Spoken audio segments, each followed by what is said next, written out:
வாசிங்க ராஜா.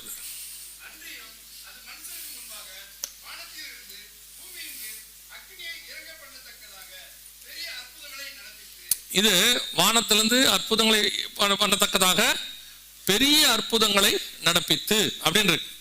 முதல்ல இதுக்கான ஸ்பிரிச்சுவல் காரணத்தை நான் உங்களுக்கு சொல்லிடுறேன். அதற்கு பிறகு என்ன செய்யறோம், இதோடைய இன்னைக்கு உள்ள காரியத்தை சொல்றோம். ஸ்பிரிச்சுவல் காரியம் என்ன? வானத்திலிருந்து அக்கினி இறக்குனது யாரு? ஏலியா தான் இறக்குனார். நமக்கு தெரியும், 1 ராஜாக்களின் புஸ்தகத்துல இந்த சம்பவம் நடக்குது. வானத்திலிருந்து அவர் என்ன பண்றாரு? அக்கினி இறக்குறார். இந்த அக்கினியை இறக்குன தேவனே மெய்யான தேவன். அவர் தானே அக்கினி இறக்குன தேவனே மெய்யான தேவன். இப்போ நியூ டெஸ்ட்மெண்ட்ல என்ன நடக்க போகுது, அதாவது உபத்திரவ காலத்துல என்ன நடக்க போகுதுன்னா, இந்த அற்புதத்தை பிசாசு செய்ய போகுது. அந்த 13ஆம் அதிகாரத்துல சொல்லப்படுறது யார் செய்யறான்னு கேட்டீங்கன்னா, 11வது வசனத்துல, பின்பு வேறொரு மிருகம் பூமியிலிருந்து எழும்ப கண்டேன், அது ஒரு ஆட்டுக்குட்டிக்கு ஒப்பாக 2 கொம்புகளை உடையதா இருந்தது, வலுசர்ப்பத்தை போல பேசினது. அதுதான் அன்றியும் அது மிருகத்திற்கு முன்பாக வானத்திலிருந்து அக்கினி இறங்க பண்ணத்தக்கதாக பெரிய அற்புதங்களை செய்தது. அந்த 2 கொம்புள்ள மிருகம் என்பது ஒரு நாடு. ஒரு மிருகம் 2 கொம்போட எழும்பி வரும்னா பைபிளை பொறுத்த வரைக்கும் அது யாரை குறிக்குது? ஒரு தேசத்தை குறிக்கிறது. அதுக்கு முன்னாடி ஸ்பிரிச்சுவலா பாத்தீங்கன்னா, இது எலியா காலத்தில் ஒரு தீர்க்கதரிசி, தேவனுடைய தீர்க்கதரிசி வானத்திலிருந்து அக்கினி இறக்கி அதை என்ன செய்யறாரு? ப்ரூஃப் பண்றாரு. அக்கினி இறக்குற தேவனே மெய்யான தேவன். இப்போ என்ன பண்ண போறாங்கன்னா, அந்த அற்புதத்தை கிட்டத்தட்ட 2600-700 வருஷத்துக்கு முன்னாடி செஞ்ச அற்புதத்தை திருப்பி செய்ய போறான். எதுக்காக இப்ப செய்யறது யாருன்னு கேட்டீங்கன்னா, பிசாசனுடைய ஆட்கள். எதுக்காக அதை செய்யறாங்கன்னா, இப்ப பாருங்க பைபிள்ல இப்படி இறங்கி இருக்கு, அப்படி இறங்குற யாரு அது இறக்குறாரோ அந்த தேவனே மெய்யான தேவன். இப்போ இவங்க அதை இறக்கிட்டு ஒரு சர்வாதிகாரிய, ஒரு மனுஷனை கடவுளாக காட்ட போறாங்க. அவன் என்ன பண்ண போறான்? இப்படிப்பட்ட அற்புதங்களை செய்வான். ஆனா அவன் செய்யற அற்புதம் கர்த்தர் செய்யற மாதிரி உண்மையான அற்புதம் அல்ல. வாசிங்க 2 தெசலோனிக்கேயர் 2ஆம் அதிகாரம் 7 முதல் வாசிங்க. 2 தெசலோனிக்கேயர் 2ஆம் அதிகாரம் 7வது வசனத்துல இருந்து வாசிச்சுக்கிட்டே வாங்க. அக்கிரமத்தின் ரகசியம் இப்பொழுதே கிரியை செய்கிறது.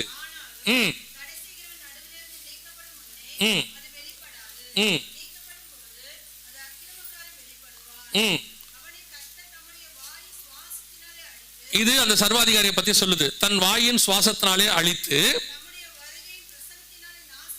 பகிரங்க வருகையில் தான் வசனம் சொல்லுது. அடுத்து அன்றியும் அது மனுஷருக்கு முன்பாக அன்றியும் அந்த அக்கிரமக்காரனுடைய வருகை, நல்ல கவனிங்க, சாத்தானுடைய செயலின்படி சகல வல்லமையோடும் அடையாளங்களோடும் என்ன அற்புதம்?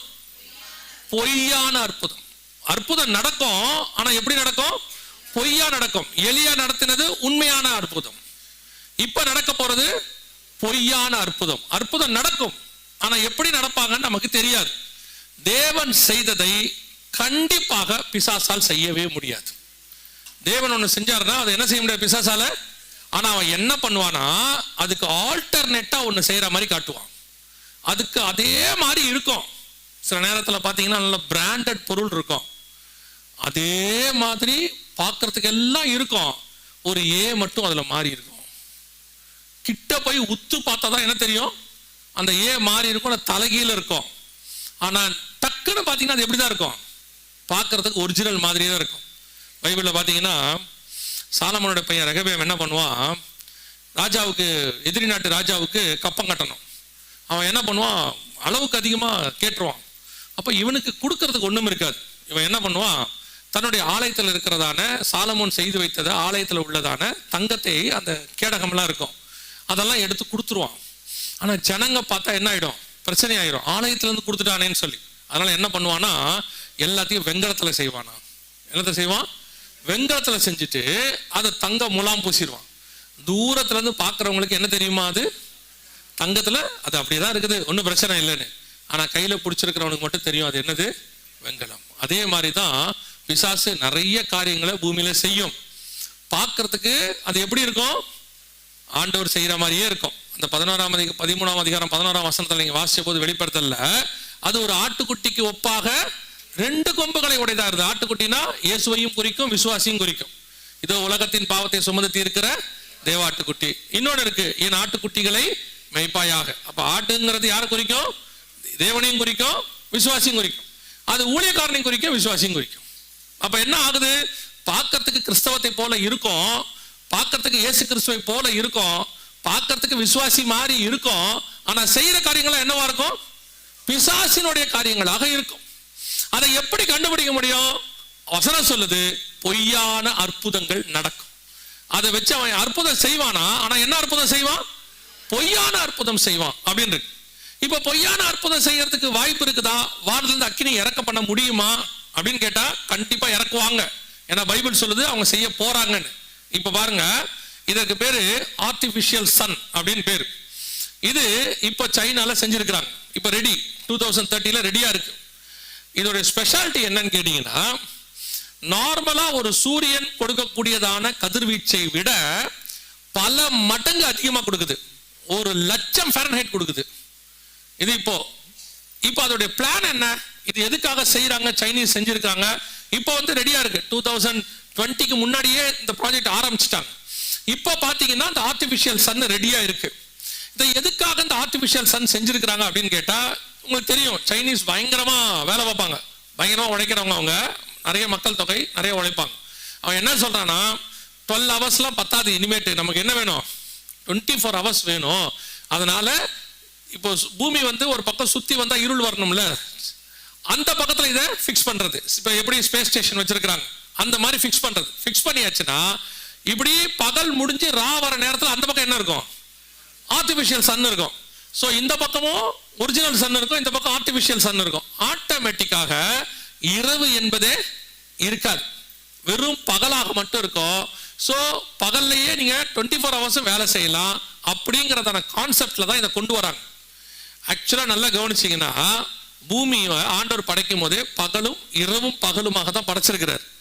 இப்போ இவன் என்ன பண்றான்னு கேட்டீங்கன்னா, பிசாசு, நீங்க 6 நாள் படைப்பு இருக்கு, நம்ம நிறைய எடுத்திருக்கோம் கிளாஸ்ல எல்லாம், அவங்க தெரியும்.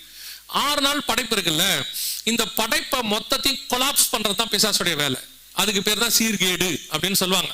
இப்போ ஒரு உதாரணத்துக்கு சொல்றேன். 6ஆம் நாள் ஆண்டவர் மனுஷனை படைச்சார், ஆணும் பெண்ணுமாக சிருஷ்டித்தார். இவன் சொல்றான் ஆணும் ஆணுமாக இருந்தா நல்லது, பெண்ணும் பெண்ணுமாக இருந்தா நல்லது அப்படின்னா. சோ அது கொலாப்ஸ்ட். அவங்களுடைய வாழ்க்கை முறை எல்லாத்தையும் கொலாப்ஸ் பண்ணிட்டான். அதுக்கு அடுத்து மிருகங்களை உண்டாக்கினார் 6ஆம் நாள்ல. இப்ப ஆண்டவர் என்ன பண்றாரு? காட்டு மிருகம், நாட்டு மிருகம். இவன் என்ன பண்றான்? ஜிஎம்ஓ ப்ராடக்ட் மிருகத்தை கொண்டாரான். இப்ப பாத்தீங்க, உங்களுக்கு ஒரு நல்ல உதாரணம் தான் பிராய்லர் கோழி. ஆணும் இல்லை பெண்ணும் இல்லை, அது மலட்டு கோழி. இப்போ அவன் உண்டாக்குற எல்லாமே அப்படிதான் இருக்கு. அடுத்து நீங்க போய் இதை எடுத்து பாருங்க. 5ஆம் நாள் சமுத்திரம், மீன்கள், அதுல கொண்டு போயிட்டு எல்லா கழிவுகளையும் கலந்துட்டான். அதுல போய் நியூக்ளியர் டெஸ்ட் பண்ணிட்டான். 5ஆம் நாள் படைக்கப்பட்டது நாசமா போச்சு. மீன்கள் எல்லாம் செத்து செத்து ஒதுங்குதாமா. அது மட்டும் இல்லாம நிறைய மீன்கள் பாதிக்கப்பட்டிருக்கு. அதுக்கு அடுத்து நீங்க முன்னாடி போனீங்கன்னா 3ஆம் நாள் சூரியன் சந்திர நட்சத்திரம், இதோ ஆர்டிபிஷியல் சன்னு, அதே மாதிரி தான் சேட்டிலைட்ஸ்க்கு பதில் மேல கொண்டு வச்சு இந்த கொலாப்ஸ் ஆயிட்டு. அதுக்கப்புறம் படைக்கப்பட்ட இது 4ஆம் நாள். படைக்கப்பட்டது 3ஆம் நாள்ல பாத்தீங்கன்னா மரம் செடி கொடி. நீங்க சாப்பிட்றதுல இப்ப பாதிக்கு மேல ஆர்டிபிஷியல் சாப்பாடு. நீங்க பன்னீர்னு ஒண்ணு சாப்பிட்றீங்களே, அது என்னது? வெஜிடேரியன் ஹோட்டலுக்கு போனோம்னா எது வெஜிடேரியன் கேட்டா மஷ்ரூமும் பன்னீருங்கிறான். இது ரெண்டும் எப்ப வெஜிடபிள் ஆச்சு? இது ரெண்டுமே ஆர்டிபிஷியல் சாப்பாடு. இது ரெண்டுமே மரத்துல காய்க்கிறதே கிடையாது, எதுவும் கிடையாது. ஆனா வெஜ் ஆகி போச்சு. இப்ப நீங்க சாப்பிட்ற சாப்பாடு எல்லாமே GMO product, genetically modified organ சொல்லுவாங்க. அந்த மாதிரி சாப்பாடு பாதிக்கு மேல ஆயிடுச்சு. இப்ப நீங்க சாப்பிட்ற கடுகுல இருந்து கத்திரிக்காயில இருந்து எல்லாமே அதுதான். அடுத்து 2ஆம் நாள் மேல உள்ள தண்ணீர், கீழே உள்ள தண்ணீர். இப்ப மேல தண்ணியே இல்ல, மழைய பெஞ்சா மொத்தமா பெய்யுது, இல்ல பெய்யறதே இல்ல. இப்ப கடைசியா ஆண்டவர் முதல் நாள் உண்டாக்குனது இரவும் பகலும், வெளிச்சம் உண்டாக கடவுள் என்றார். பகலுக்கு வெளிச்சத்துக்கு பகல் என்று பெயரிட்டார் இருக்கு இல்லையா, இரவுக்கு இருளுக்கு இரவு இரவு என்று பெயரிட்டார் இருக்குல்ல. இப்ப அந்த இரவே இல்லாம பண்றான். ஆர்டிபிஷியல் சன் கொண்டாடுறாங்க. கொண்டு வந்து முழுக்க முழுக்க ஆக்சுவலா இது எங்க இருக்கணும் நல்லா கவனிச்சு பாத்தீங்கன்னா, வெளிப்படுத்தல் 21ஆம் அதிகாரத்துல புதிய எருசலேம் பத்தி சொல்லும் போது தான் ஆண்டவர் சொல்வாரு, நகரத்திற்கு வெளிச்சம் கொடுக்க சூரியனும் சந்திரனும் அதற்கு வேண்டுவதில்லை, அதில் பகலில் அதன் கதவுகள் அடைக்கப்படுவது இல்லை, ஏன்னா அங்க என்ன இல்ல, ராக்காலம் இல்லாது இருந்தது. இது வெளிப்படுத்தல் 21 இருக்கு. இது ஆண்டவர் செய்ய வேண்டியது புதிய எருசலேம்ல. இப்ப இதுக்கு ஆல்டர்னேட்டா இவன் செஞ்சுக்கிட்டு இருக்கிறான். அதுதான் நான் உங்களுக்கு சொன்னேன், கர்த்தர் எதை செய்தாலும் அதை பார்த்து இவன் ஒரு காப்பி அடிப்பான். இவன் கிரியேட்டர் கிடையாது பிசாசு, அவன் காப்பி அடிக்கிறவன். அதுக்கு ஏத்த மாதிரி ஒண்ணு செய்வான், ஆனா அவனால ஒழுங்காவும் செய்ய முடியாது. அதான் பிரச்சனையே. ஆண்டவர் எதை செஞ்சாலும் ஒழுங்கா செய்யறாரு நமக்கு ஏத்த. ஏன்னா அவர் செஞ்சதெல்லாம் யாருக்காக? மனுஷனுக்காக. இப்ப அவரு கரெக்டான டெம்பரேச்சர் வச்சிருக்கிறார். இவன் 1 லட்சம் எவ்வளவு வேணாலும் கொள்ளான்றான். இது மனுஷனுக்கு என்ன உண்டாக்கும்? பாதிப்பு உண்டாக்கும். இவன் பாருங்க, இவனே ஒன்று கண்டுபிடிப்பான், அப்புறம் இவனே அதுக்கப்புறம் அது கெடுதல்னு சொல்லுவான். நம்ம நல்லா ஒழுங்கா நடந்து போயிட்டு இருந்தோம், இல்லை நீங்க எல்லாம் வண்டியில போங்க, ரொம்ப வசதி, நீங்க நல்லா இருப்பீங்கன்னா. அப்புறம் வண்டியில போக ஆரம்பிச்சோம், பெட்ரோல் போட்டான், டீசல் போட்டான். இப்போ அதுல இருந்து வரக்கூடிய கார்பன் டை ஆக்சைடு ஓசோனை ஓட்ட போட்டுருச்சுட்டான். இப்போ அவனே சொல்றான், இதெல்லாம் ஓட்டாதீங்க, எலக்ட்ரிக்கல் வண்டி ஓட்டுங்கன்றான். இப்போ திருப்பி எலக்ட்ரிக்கல் வண்டியில வரக்கூடிய பேட்டரி கழிவுகள் நிறைய ஆகுது, அது எங்க போடுறதுன்னு தெரியாது. கடைசி அவன் என்ன சொல்ல போறான் தெரியுமா? நீங்கள் நடக்கிறது நல்லதும்பா. இதைத்தானே நாங்க முன்னாடி பண்ணிட்டு இருந்தோம். இந்த மாதிரி எல்லாத்துலயும் இருக்கோம். நீங்க எதை எடுத்துக்கிட்டீங்கனாலும் நம்மளை நல்லா கொண்டாந்து வம்புக்கு இழுத்து கொண்டாந்து உட்கார வச்சுட்டு, இப்ப நம்மளால என்ன ஆயிடுச்சு? இப்ப என்ன சொல்லிட்டானா, இப்போ சொன்னோம்னா அடுத்து வர நம்மளை திட்டுவாங்க. ஒரு காலகட்டத்தில் இந்த அம்மிக்கல் எல்லாம் நல்லா இருந்துச்சா, அதை போட்டு நல்லா அவங்க அரைச்சிருந்தாங்களா, உடம்பு நல்லா இருந்துச்சா, அப்புறம் மிக்சி கிரைண்டர் வந்துச்சா. இப்போ என்ன சொல்றானா, உங்களுக்கு இந்த ஆக்ஷன் இல்லைன்றதுனால ஜிம்முக்கு போய் இதை ஜிம்ப சொல்றான். எல்லாம் நீங்க போய் பாருங்க, அதைத்தான் அம்மிக்கல்ல பண்ணிட்டு இருந்தோம். அம்மிக்கல்ல பண்றது கேவலம், இது பண்றது நமக்கு என்னவா இருக்கு? கௌரவமா இருக்கு இல்லையா? ஒரு 3000 ரூபாய் கொடுத்து நம்ம இப்படி பண்றது நல்லது தானே. 300 அம்மிக்கல்ல பண்றது கேவலம் தானே, இருந்துட்டு போட்டோம். இப்ப நம்மளால அப்படித்தான். யாரு? நான் பெண்களை மட்டும் சொல்லல, ஆண்கள் அப்படித்தான். ஆண்டவர் சொன்னாரு, அவர் பாட்டு என்ன சொன்னாரு? நல்ல வேலை பாடுறாரு. இல்ல அதெல்லாம் முடியாது, ஏசியில உட்காந்து வேலை பார்ப்பானா. சரி பார்த்துக்கோன்னாரு. இப்ப ஏசியில வேலை பார்த்துட்டு காலங்கத்தில் 5 மணிக்கு நடந்துகிட்டு இருக்கான், பறக்கா நடக்கிறான். யாராவது வர்றதுக்குள்ள, ஏன்பா நடக்கிற? டாக்டர் நடக்க சொல்லியிருக்காரு. எங்க ஆண்டவர் சேர்த்து தான் செய்ய சொன்னார், வேலையும் நடக்கிறதையும். இப்ப தனித்தனியா செஞ்சுட்டு இருக்கிறான். சொன்னா திட்டுவான், நமக்கு எதுக்கு வம்பு, விட்டுப்போங்க இல்லையா? இது எல்லாம் மொத்தம் கொலாப்ஸ் ஆயிடுச்சு. இவன் கடைசியில என்ன பண்ணுவான்றீங்க? கடைசியில பழிய தூக்கி நம்ம மேல போடுவான். எந்த ஒரு பொருளையும் இவர்கள் ஒழுங்கா ஹேண்டில் பண்ணலன்ட்டு நம்ம மேல தூக்கி போட்டு போயிடுவான் பழிய. அவ்வளவுதான் நடக்க போகுது.